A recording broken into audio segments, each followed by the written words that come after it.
What is up, y'all? So we have some exciting new products in this video. I am starting out with my One Step Stila Primer. It is oil free. We've got to use all the help we can get in this humidity, let me tell you.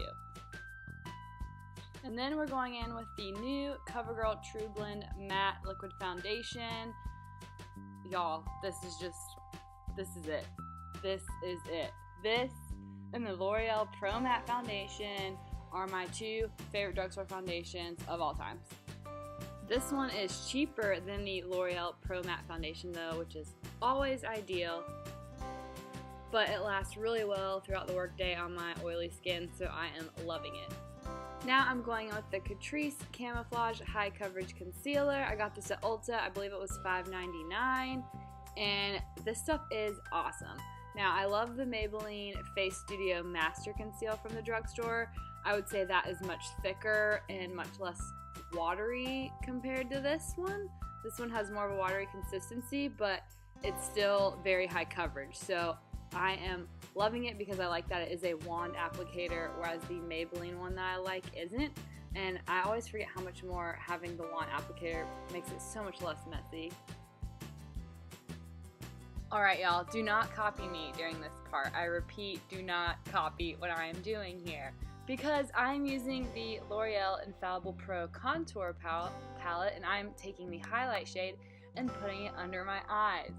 Now, when you look at this palette, the highlight powder doesn't look very shiny and highlighty. It looked more like a baking powder to me at first, and then I turned it over on the back and realized it's supposed to be like a legit highlighter palette and not a setting powder at all. So just ignore that part. It looked like total shiz under my eyes, and now we know why. And then I did use the Merle Norman Ultra Powder Foundation and Ultra Cameo, and I powdered my whole face with that, and I did my eyebrows off camera using Anastasia Dip Brow in Caramel. And now I'm going back in with the L'Oreal Infallible Pro Contour Palette in shade Light 813 and contouring with the contour powder, which this is by far my favorite drugstore contour powder. The shade is perfect for my skin tone, which I think that's been the hardest thing with the drugstore, is finding the right shade in the contour color for me. But also I find that this one is much less patchy than any drugstore ones I've tried before. I know I mentioned a NYX contour powder in a video before, but I like this one much better. However, I do remember, even though it was at the drugstore, thinking it was somewhat pricey.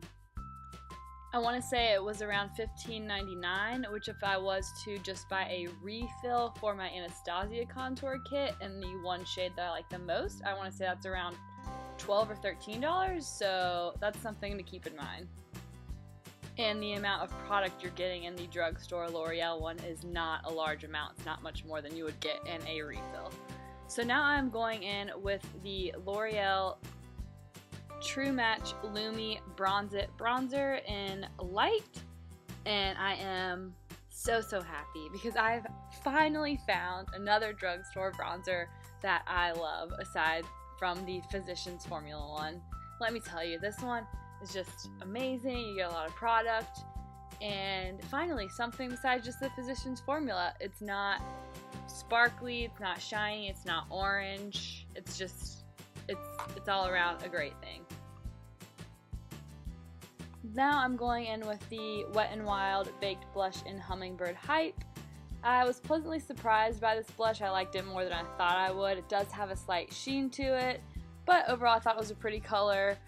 It was like $3.99 or something, dirt cheap. Now I'm going in with the True Match Lumi Glotion in Light Glow. It looks really pretty whenever you first put it on. I don't know how I feel about it still, because it looks like it's really poppin' when you first do it, but I just don't know. The more I use it, the less I feel like you can really see it that much, and we need to stop with me lip singing like ASAP. Okay, thank God that's over. Okay, so now I'm going in with a very icy, cool-toned highlighter. It's the L'Oreal Lumi Shimmerista Strobe Powder in 505 Moonlight. Yes, it looks like I'm giving myself a milk mustache, like I'm just wiping some white powder on my face. My temples look like they got white stripes. So just be forewarned, this is obviously a very intense, icy, cool toned white highlighter. It's all good though, we fixed it, we buffed it out, we covered it up. And yes, after using a blush with a gold undertone sheen and the Glotion with a champagne undertone, my smart idea was to go in with a cool tone highlighter on top. I don't really know what I was thinking, but it's okay. It all came together and it looks fine. I'm using the Rimmel London Magnifies Spice Edition eyeshadow palette. I'm using that medium warm brown shade that I showed you and just buffing that out all over my eyelid. Then I'm going with the deep red burgundy shade that is next to it and applying that more in the outer corner and crease and just buffing that out. Which, by the way, the shade I used in the foundation was L40 and the shade I used in the concealer was Porcelain.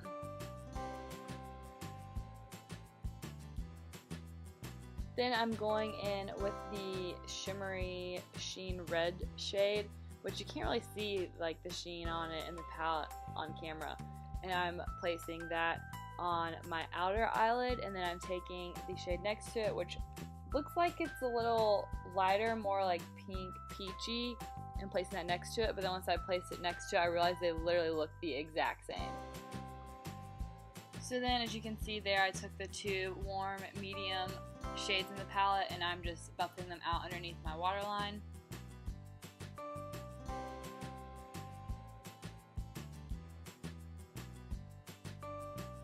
Now I'm taking a flat definer brush and going in with that burgundy red and then one of the more orangey reds and placing that close to my lash line underneath.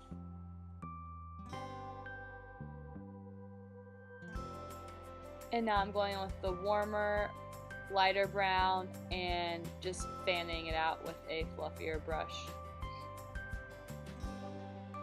Then I'm using the Marc Jacobs Highliner Matte Gel Eye Crown in Pink of Me and putting that in my bottom waterline. I didn't put any eyeliner on my top lid today. I just chucked on some eyelashes. They were the Ardell eyelashes in Style 600. I got them on sale at TJ Maxx.